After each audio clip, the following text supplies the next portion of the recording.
ओम शांति। 23/7/2022 के ईश्वरीय महावाक्य है। आज मुरली के महावाक्यों में मीठे मीठे प्यारे प्यारे शिव बाबा ने मीठे मीठे प्यारे प्यारे बच्चों से कहा, मीठे बच्चे, बारिश बनना है तो सदा खबरदारी रखो कि कोई भी काम श्रीमत के विरुद्ध ना हो। प्रश्न है मुरली का, बाप के पास 2 प्रकार के वारिस हैं, कौन से? उत्तर में बाबा ने कहा, एक तो समर्पित बच्चे हैं जो माँ बाप की डायरेक्ट परवरिश ले रहे हैं, लेकिन उनके कर्मों की गुहागति है। दूसरे जो घर गृहस्थ में रहते पवित्र और ट्रस्टी हैं, उन्हें संपूर्ण ट्रस्टी बनने में मेहनत ज़रूर लगती है, लेकिन अगर पूरे ट्रस्टी बन जाए, सबसे ममत्व निकल जाए, तो पूरे वर्षे के अधिकारी बन सकते हैं।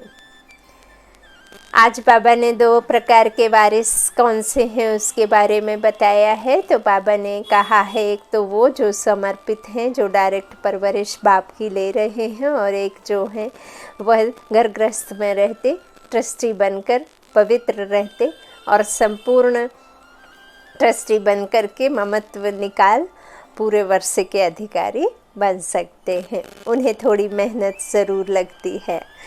गीत है, हमारे तीर्थ न्यारे हैं। ओम शांति।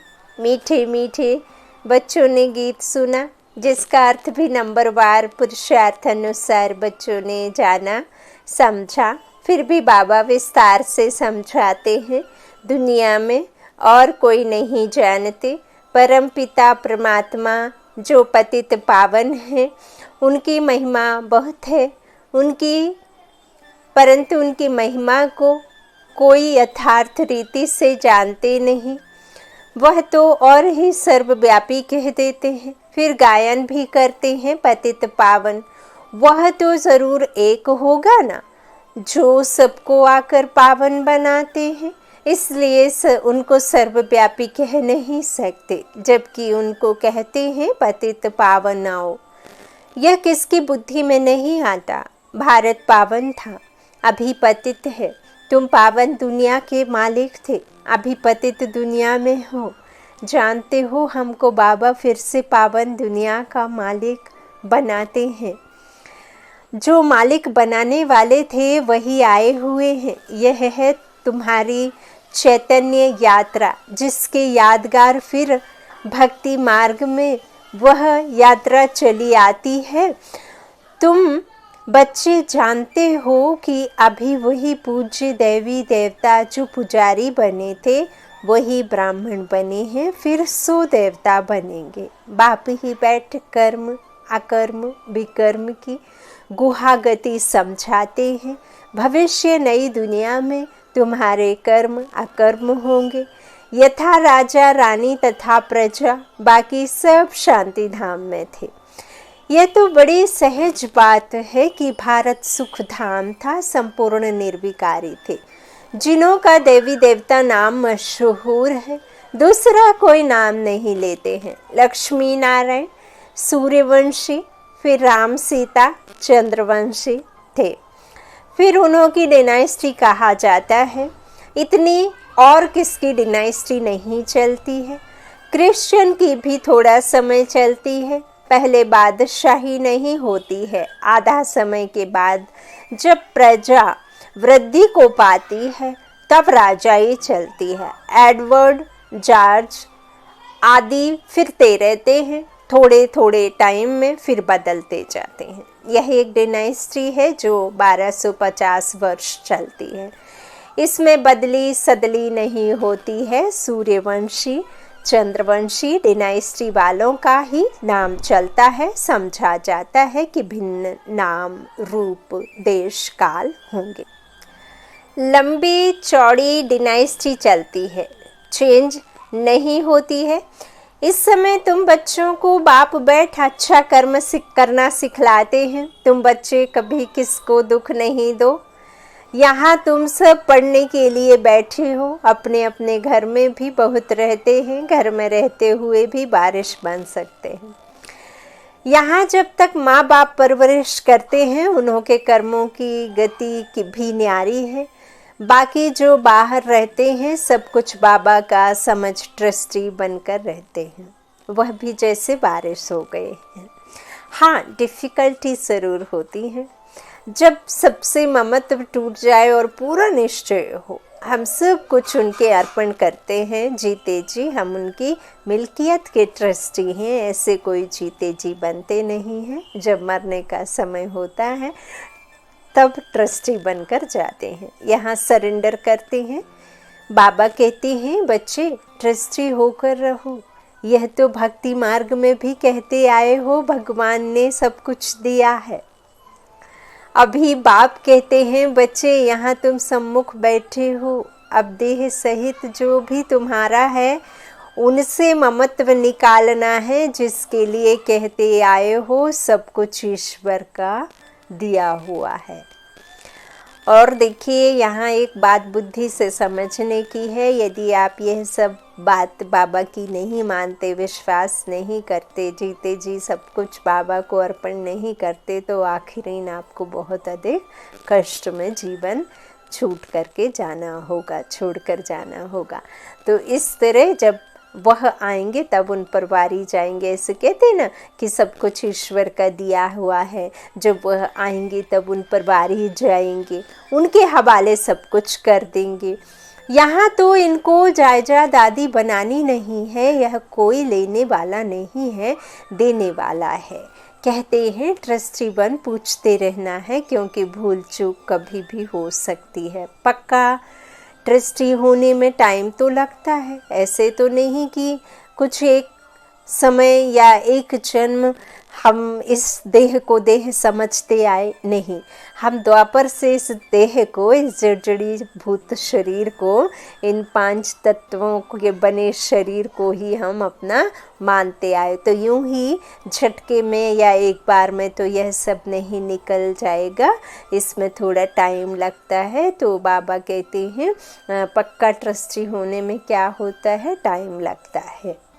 यह कोई लेने वाला नहीं है ना, तो इस सब में टाइम लगता है। बाबा जानते हैं टाइम लगेगा। ट्रस्टी होने से ये वारिस बनते हैं। जब तक आप जीते जी बाप के हवाले सब कुछ नहीं करेंगे, जब तक मेरा मेरा कहते रहेंगे, तब तक बाप पर तो एक तो आपको भरोसा भी नहीं रहेगा। निश्चय नहीं होगा तो निश्चिंत नहीं होंगे। निश्चिंत तब होंगे जब हम एक बल एक भरोसा और ट्रस्टी बन इस संसार में बाकी बचा समय व्यतीत करेंगे। तो उसमें बाबा कहते टाइम लगेगा। और जब तक ट्रस्टी नहीं बनेंगे तब तक वारिस कैसे बनेंगे, है ना। तो ट्रस्टी होने से ही वारिस बनते। यहाँ रहने वाले भी ट्रस्टी बनते हैं। बाबा कहते हैं मैं रिटर्न में भी वैकुंठ की बादशाही देता हूँ। रिटर्न में बाबा क्या देते हैं, वही हथेली पर लेकर आए हैं ना बच्चों के लिए। तो वैकुंठ की बादशाही फिर रिटर्न में मैं देता हूँ। तुम्हें दूसरा जन्म अमरलोक में लेना है ट्रस्टी होकर, फिर खबरदार भी रहना है। अक्सर करके गरीब ही निमित्त बनते हैं ऊंच पद पाने, बारिश बनते हैं। कोई फिर पिछाड़ी में चंद्रवंशी में जाकर मालिक बनेंगे। बाबा के जो भी बच्चे हैं वो त्रेता के अंत तक आते हैं, फिर उसके बाद बाबा का नहीं होते ना, तो वो पिछाड़ी में तो फिर अनेक धर्म होते हैं। तो बाबा के जो भी बच्चे हैं वो त्रेता के अंत तक आ जाने चाहिए। तो जिस तरह से पुरुषार्थ उसी तरह से नंबर बार आपका मर्तबा वहाँ सतयुग और त्रेता में मिलता है। बाबा कहते हैं कोई फिर पिछाड़ी में चंद्रवंशी में जाकर मालिक बनेंगे, तब तक बड़ों के आगे सर्विस करते रहेंगे। अब भी कई ऐसे हैं जो कभी उन्नति को भी नहीं पाते, फिर समझा जाता है उनकी तकदीर में शायद कुछ नहीं है। सर्विस करते करते पिछाड़ी में कुछ पद पा लेंगे, सो भी रहेंगे तो निकल गए तो प्रजा में भी कम से कम पद पाएंगे। बहुत हैं जो जामड़े माना बोने हैं, वृद्धि को पाते ही नहीं है, कुछ समझते ही नहीं। कर्म विकर्म की गति बाप ही समझाते हैं। यहाँ कुछ भी अच्छे कर्म नहीं करते तो विकर्म वृद्धि को पाते जाते हैं। तुम भी कहेंगे यह तो ड्रामा का पार्ट हुआ ना। यह भी चाहिए ज़रूर, जो राजाई के अंदर रहते नौकरी आदि करते रहेंगे, नौकर फिर उन्नति को पाते, फिर पिछाड़ी में राजा ही पाएंगे। ईश्वर के पास रहते हुए ऐसे कर्म करते हैं तो फिर सजाएं भी बहुत अधिक खाते हैं, पद भी नीच मिलता है। इसलिए समझाया जाता है ऐसे ऐसे भी कर्म नहीं करो, नहीं तो वृद्धि को पाते रहेंगे। सर्विस कुछ करते नहीं, खाते रहते हैं, पढ़ते भी नहीं। यह कर्मों की गुहा गति देखो कैसी है। बाप ऐसे कर्म सिखलाते हैं जो स्वर्ग की राजाई पा सके। श्रीमत पर ऐसा कर्म करना है। आसुरी कर्म भी देखते हो, कितने गरीब फिर पापी अजामिल जैसे बन जाते हैं। यहाँ भी ऐसे बनते हैं। कोई तो बादशाह बनते, फिर कोई दास दासी बन पछाड़ी में कुछ पद पा लेते हैं, ऐसे भी हैं। बाप अच्छी तरह न जानते हैं, यहाँ रहते भी अच्छा कर्म नहीं करते हैं तो नशा भी नहीं रहता है। कर्मों की गति बाप बैठ समझाते हैं। पढ़ेंगे लिखेंगे नहीं तो पिछाड़ी में जा कर के भारी ढोएंगे। हाँ, बाप कहते हैं मैं हूँ ही गरीब निवास, मुझे गरीबों के पाई पाई से स्थापना करनी है। मैं साहूकार निवास तो नहीं हूँ। अक्सर करके माताएं गरीब होती हैं, उनके हाथ में कुछ भी नहीं रहता है, वह कोई हाफ पार्टनर नहीं है। नहीं तो विल करते तो आधा हिस्सा उन्हों का निकालते। घर के तो बच्चे ही बारिश होते हैं। भल गवर्नमेंट ने आजकल कायदे निकाले हैं। अभी तुम जानते हो भारत बिल्कुल ही गरीब है। कुमारियाँ अक्सर करके गरीब होती हैं, जब तक ससुर घर जाएं, विकार का सौदा हो तब मिले। यह है ही विशेष वर्ड। निर्विकारी कभी किसी के आगे हाथ नहीं जोड़ेंगे।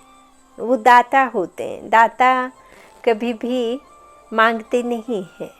तो यह किसको पता नहीं है तो निर्विकारी हैं, वही फिर विकारों में गिरते हैं। भगत लोग तो समझते हैं कि कृष्ण हाजिर हजूर है, भगवान कभी मरता नहीं है, पुनर्जन्म नहीं लेता।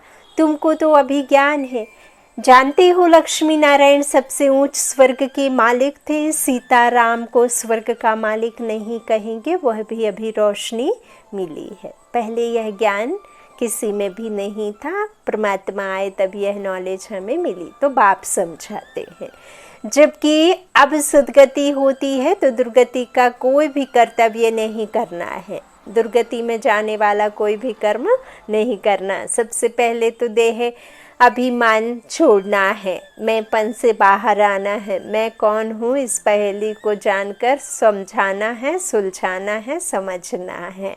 और सबसे यही बात बतानी है कि मैं आत्मा हूँ, शरीर नहीं हूँ। शरीर विनाशी है, आत्मा अविनाशी है। हम आत्माएं आते हैं, यहाँ रहते नहीं हैं।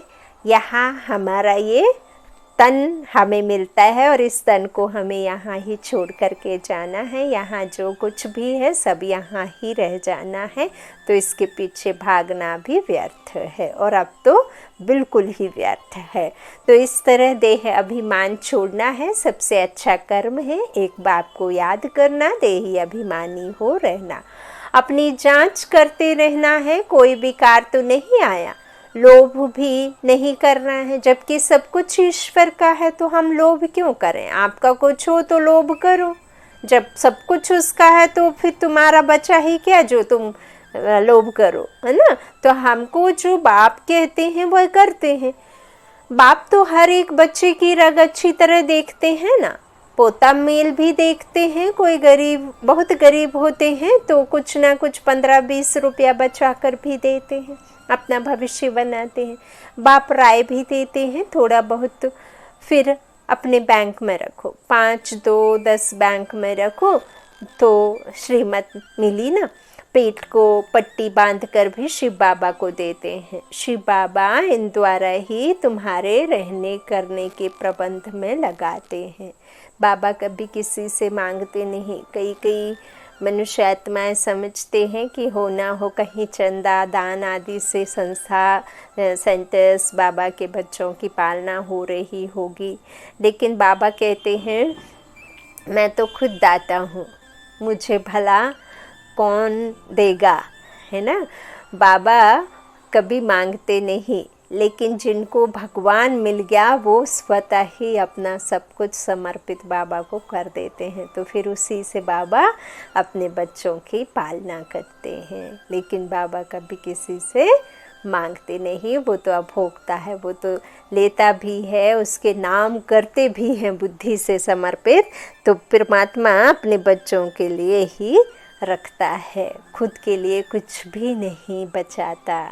अच्छा, तो इस तरह बाप खुद कह रहे हैं कि शिव बाबा इन द्वारा ही तुम्हारे रहने करने के प्रबंध में लगाते हैं। यह ब्रह्मा बाबा भी शिव बाबा का अकेला बच्चा है, यह इकट्ठा क्यों करेगा, जबकि इसने ही अपना सब कुछ माताओं की सेवा में लगाया है। मर्चेंट के हीरे के व्यापारी दादा लखीराज, उनको जैसे ही पता चला कि मैं तो नारायण बनूंगा, तो जो भी उनकी प्रॉपर्टी थी सब कुछ उन्होंने उन बच्चों के नाम लगा दिया, उन बच्चों को पालना करने के लिए इकट्ठा कर उनको लगा दिया कि यही वो सितारे हैं जो इस संसार में रात से दिन करने वाले हैं, तो इनको नंबर 1 पालना मिलनी चाहिए। और उन्होंने अपना सब कुछ उनके नाम कर दिया, उनको लगा दिया, उनकी पालना में लगा दिया।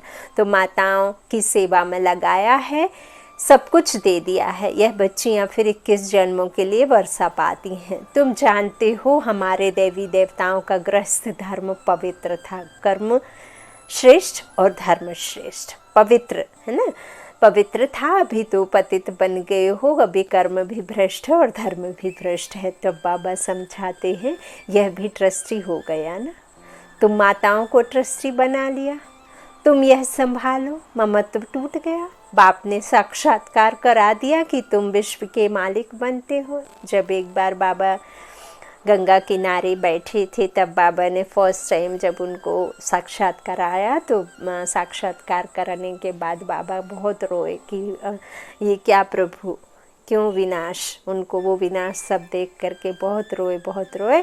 फिर जब उनको यह बात बुद्धि में बैठी कि मैं ही नारायण हूँ, विश्व का मालिक हूँ, सतयुग का प्रिंस बन फिर मैं ही नारायण बनता हूँ, तो फिर उन्होंने सब कुछ समर्पित कर दिया, ट्रस्टी बन खुद रहने लगे और माताओं को ट्रस्टी बना दिया और उन पर सब सौंप दिया। इस तरह से बाबा कितना निरंकारी निर्विकारी सेवा भाव रखकर सब बच्चों को पालना देते थे। करण करावन हार करा रहा है, करणहार हम करे जा रहे। कभी भी किसी बात में घबराना नहीं, मूंझना नहीं। कितनी भी बड़ी मुश्किल आ जाए, आपत्ति आ जाए, 400 लोगों के लिए भोजन की व्यवस्था नहीं है, अंतिम क्षण तक उन्होंने कभी यह फिक्र नहीं करी कि यह भोजन की व्यवस्था कैसे होगी, क्योंकि दाता तो ऊपर बैठा है, करण करावन हार तो वो सर्वशक्तिमान बाप बैठा है, फिर मुझे कैसी चिंता। वो खुद जो है निमित्त बन हमारी सहायता करेंगे और व्यवस्था भी करेंगे। तो इस तरह से सब कुछ उनको साक्षात्कार भी कराया। तो विनाश कराने वाला कौन है ना, ऐसे सब विश्व का मालिक कौन बनेगा, ऐसे सब देख रहे हैं। तो परंतु यह कोई नहीं समझते कि विनाश कराने वाला कौन है, कोई प्रेरक ज़रूर है ना। तो बाबा ने जैसे ही उनको बताया कि तुम ही विश्व के मालिक बनते हो, विनाश की तैयारियां भी देख रहे हैं, है ना। तो विनाश कराने वाला कौन है, यह सब कोई प्रेरक ज़रूर है। समझते भी हैं कि विनाश होने वाला है, ज़रूर भगवान भी होगा, परंतु किस रूप में होगा, कृष्ण कैसे आए। भले कृष्ण का रूप बहुतों का बना देते हैं, परंतु वह तो आर्टिफिशियल हो जाता है। बहुत हैं जो कृष्ण का रूप बनाकर ठगते हैं, कोई का फिर जड़ मूर्ति में भाव बैठ जाता है, तो वैसे ही साक्षात्कार हो जाता है और फिर जाकर उनको चटकते हैं। क्योंकि कृष्ण है मोस्ट लवली बालक स्वर्ग का, उसमें कशिश बहुत है, बाबा से बहुत भारी बरसा लेना होता है। बाप बैठ समझाते हैं कर्मों के ऊपर। बाबा से अगर कोई पूछते हैं तो बाबा झट बता सकते हैं, यह कुछ समझते ही नहीं। कर्म ऐसे करते हैं जो विकर्म ही होता है, देह अभिमान बहुत रहता है। भल शिव बाबा कहते रहते हैं, ऐसे तो शिव बाबा के भगत बहुत हैं, काशी में भगत बैठे हैं है?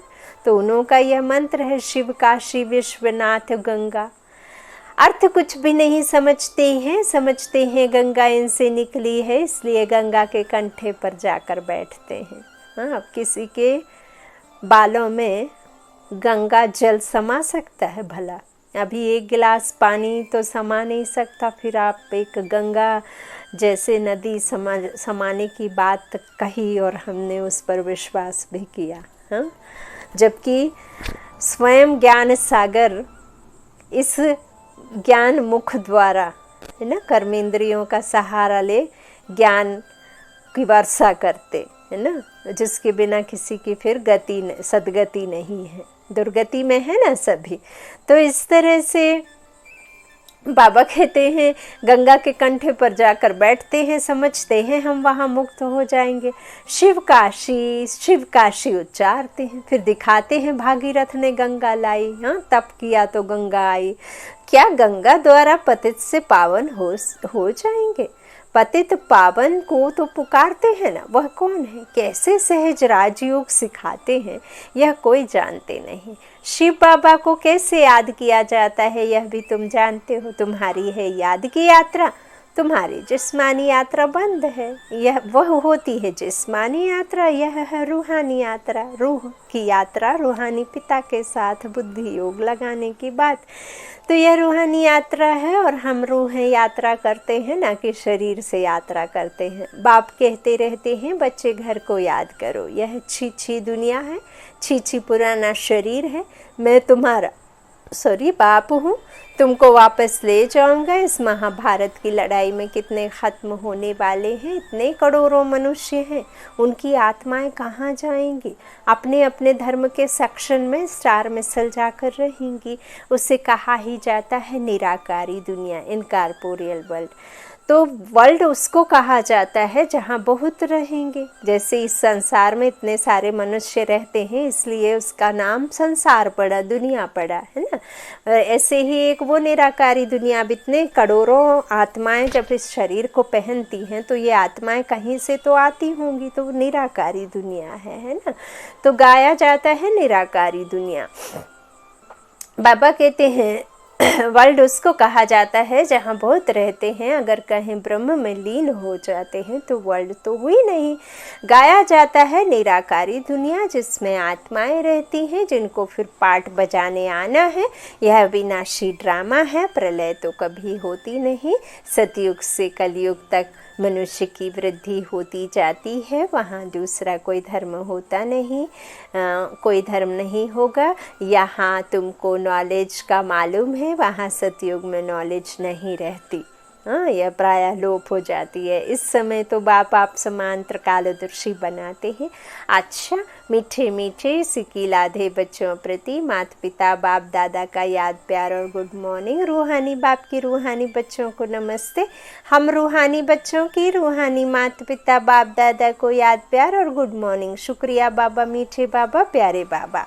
धारणा के लिए मुख्य सार, पहला बाबा ने कहा जीते जी देह सहित सबसे ममत्व निकाल ट्रस्टी बनकर रहना है, श्रेष्ठ कर्म करने हैं, कभी भी किसी को दुख नहीं देना है, किसी भी चीज़ में लोभ नहीं रखना है, रोज अपना पोता मेल देखना है कि मेरे में कोई विकार तो नहीं है।